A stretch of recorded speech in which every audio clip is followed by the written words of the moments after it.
I would normally greet you by saying good morning, but sadly, doesn't seem like there's anything good about it. Today, America woke up to find the United States Supreme Court poised to deliver the most damaging decision in over 5 decades. Our worst fears have been confirmed. This court does indeed plan to overturn Roe v. Wade.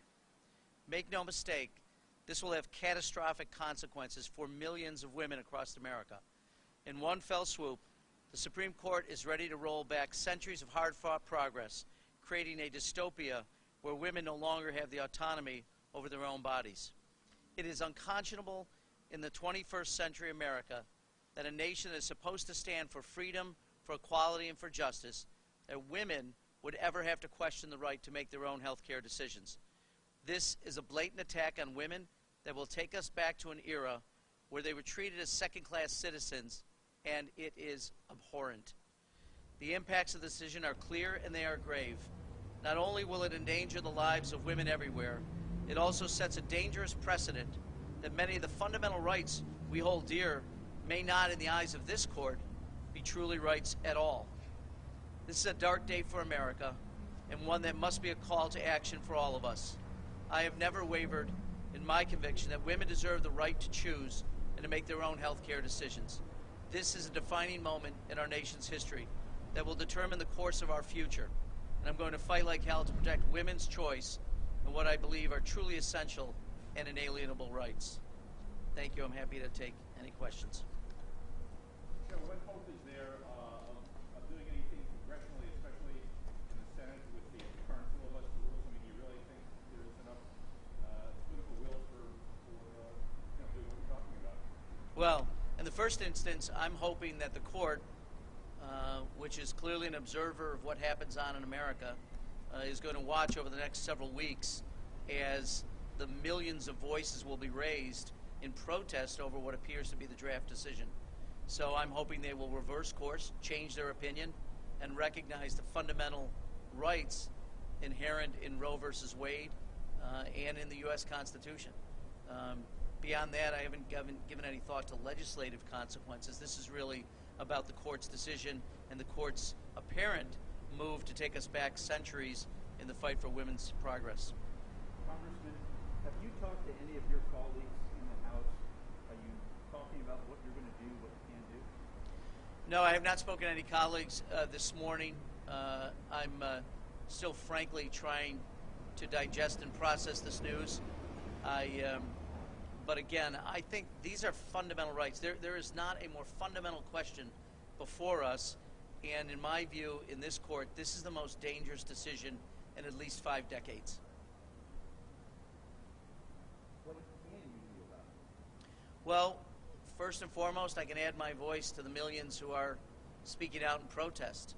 And again, when these justices came before the United States Senate for confirmation, each of them expressed the view that Roe versus Wade was settled law, that this decision has been decades old and has been respected by courts, respected by the public, and obviously, suggesting that the federal government does not observe the rights of women to make their own health care decisions is, frankly, in my mind, not only reprehensible, it's almost unbelievable.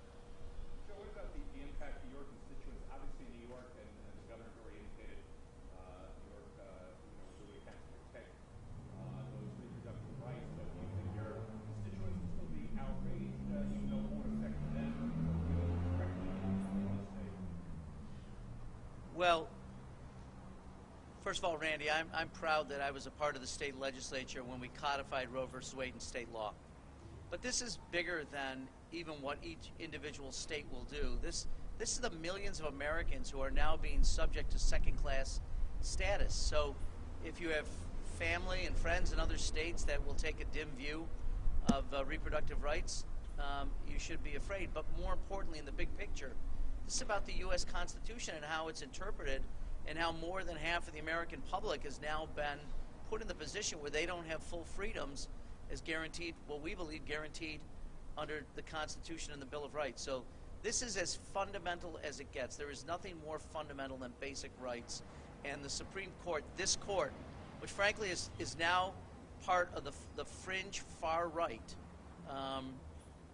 and their opinions are on the fringe far right of American thought, are now being able to take away decades-old rights that women have had. Is there any indication, after this all settles, that there could be any future potential of codifying it into federal law? Is there any legislation that's being drafted, anything to kind of shift it back the other way? Yeah, I think, again, today's a day to reflect on what this court might do, not only in this issue, but who knows what other issues they will now turn to that relate to the rights of people in the LGBTQ community, the right for marriage equality that have been hard fought. Who knows where this court will go, because they're clearly the radical right. And so I don't think any of us have gotten our heads around yet what the response will be from a legislative point of view, because this has been so well settled for decades. But clearly there will be a response. And frankly, I think you'll see in the weeks and months that follow, leading up to the official decision and the opinion being published, and then after, will be a call to action by not only men or women around this country, but millions of men and women who believe this is a inalienable right.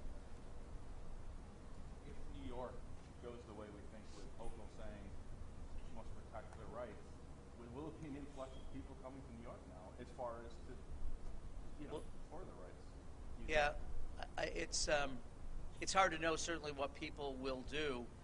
New York doesn't have to act. We've already acted. So we've already codified Roe versus Wade in New York State. So the state legislature will not have to do anything to protect women's rights in New York.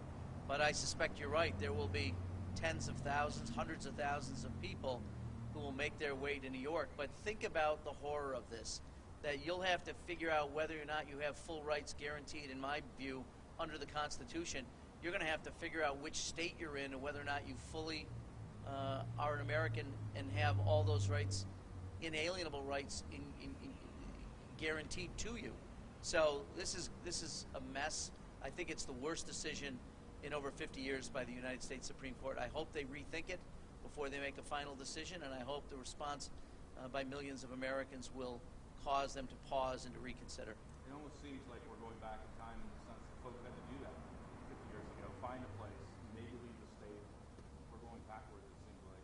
That's why I say, this has been centuries we've been working for women's suffrage, women's reproductive rights, the rights of LGBTQ families, the rights of black Americans.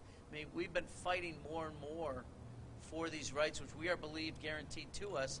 This is a horrific blow to that movement, which is now centuries old. Terrific. Thank you all. Be well.